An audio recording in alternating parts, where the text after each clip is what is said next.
eu passo já a palavra, então, ao doutor Eduardo D'Amato, que é advogado e presidente da Comissão de Assuntos Jurídicos da Federação Nacional de Seguros Gerais. Também ocupa o cargo de conselheiro titular do Conselho de Recursos do Sistema Nacional de Seguros Privados, Previdência Aberta de Capitalização, órgão colegiado do Ministério da Fazenda. Ele é pós-graduado em Direito Processual Civil e graduado em Direito pela Universidade Presbiteriana Mackenzie e atualmente é o head do Jurídico Técnico de Sinistros do Grupo HDI Seguros. Doutor Eduardo, com a palavra.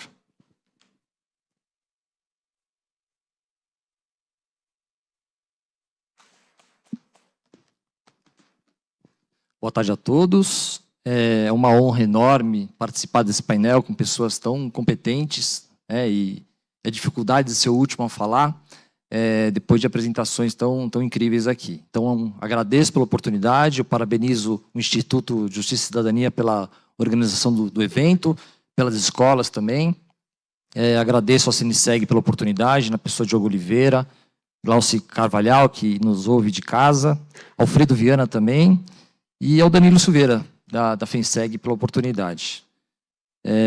Bom, boa tarde a todos. Aqui eu vejo muitos amigos, né? A gente conversou bastante aqui já sobre esse tema da lei de seguros.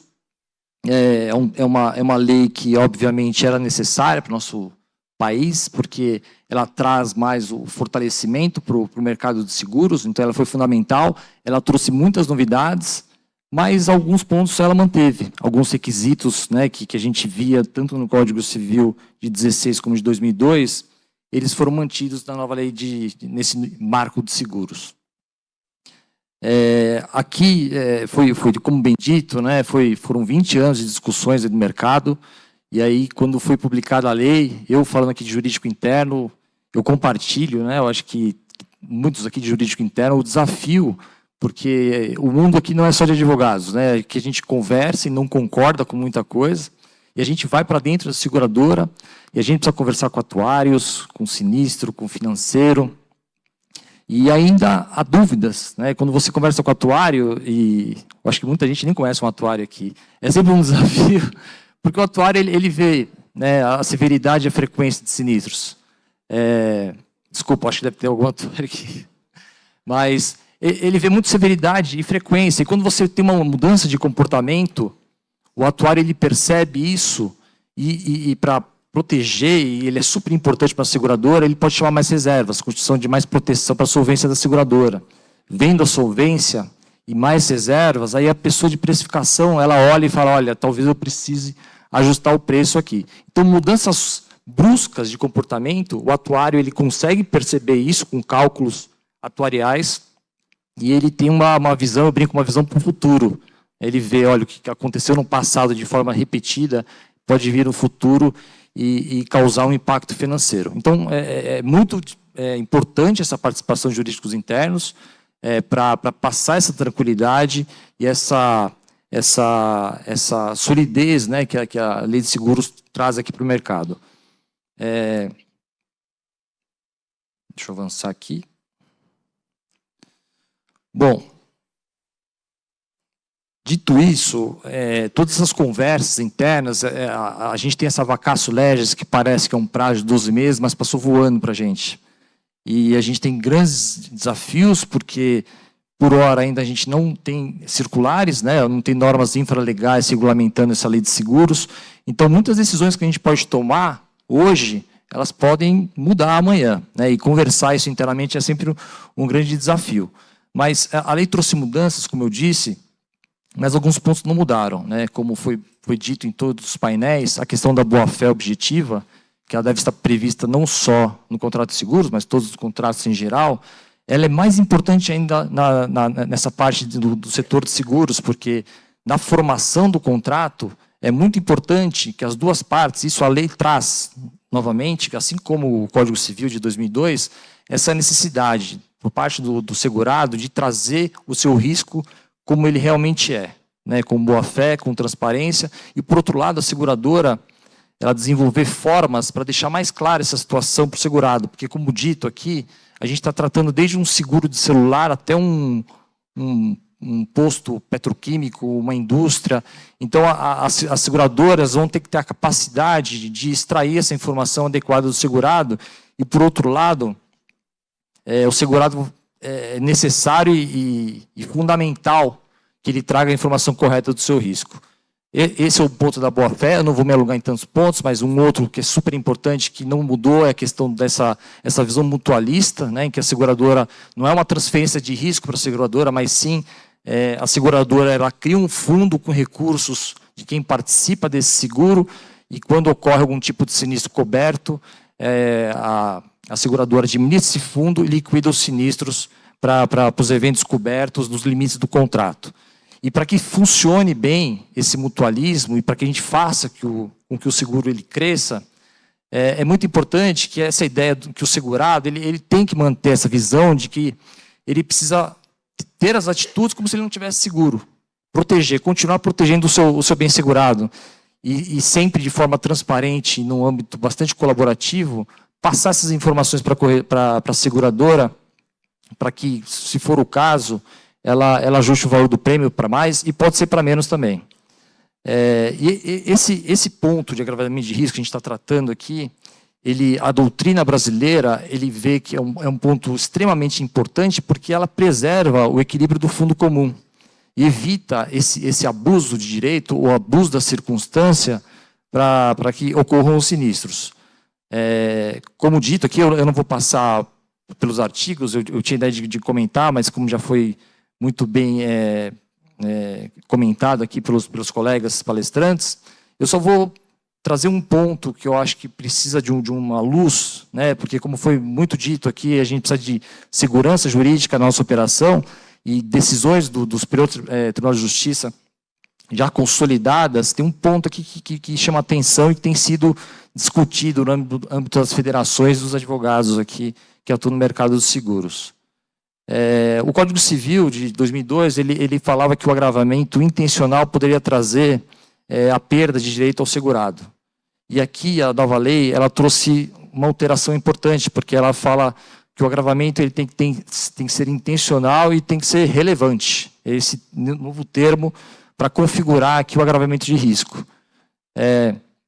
Relevante, ele traz uma definição à lei. Relevante para a lei é quando o agravamento ele é significativo e continuado.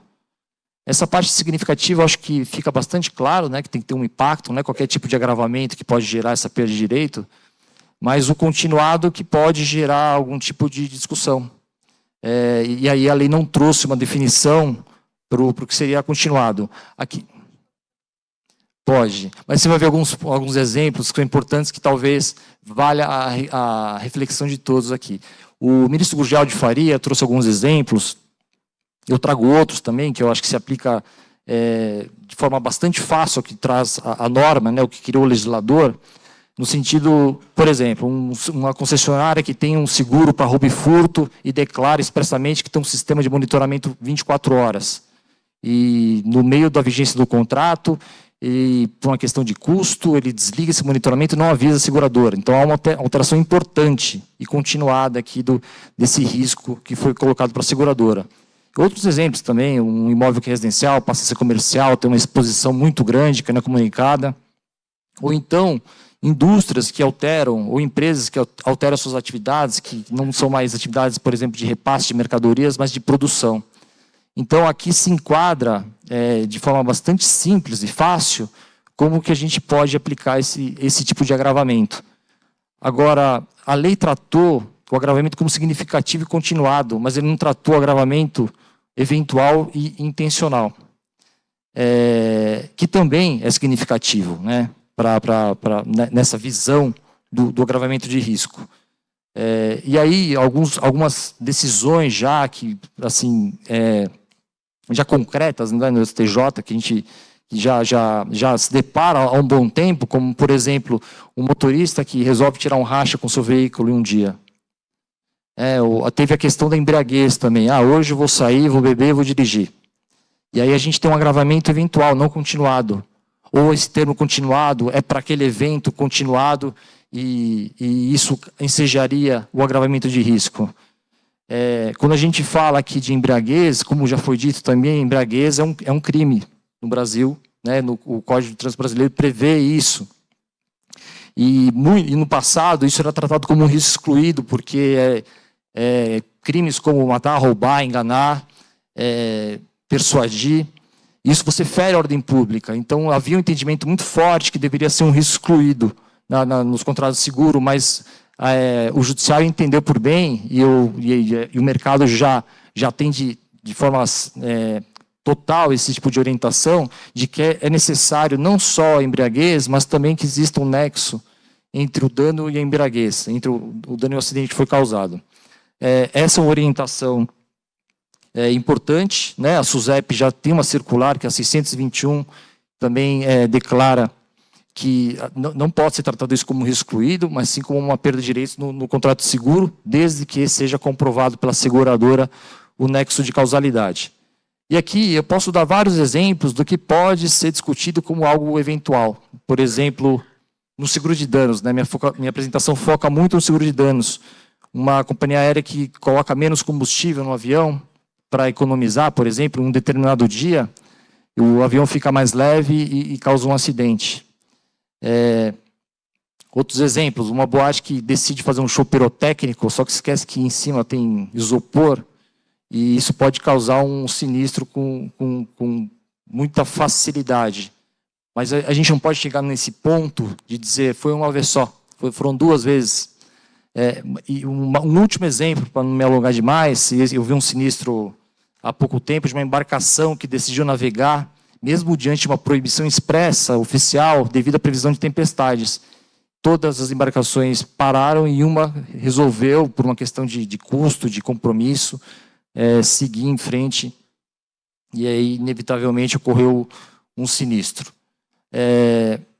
Bom, eu acho que essa discussão de continuado, eu acho que seria importante, né, um posicionamento do SUSEP também, para talvez definir o que seria continuado. Mas o que a gente não pode aqui deixar de lado é, como eu falei no começo, sobre o agravamento doloso para esse tipo de situação.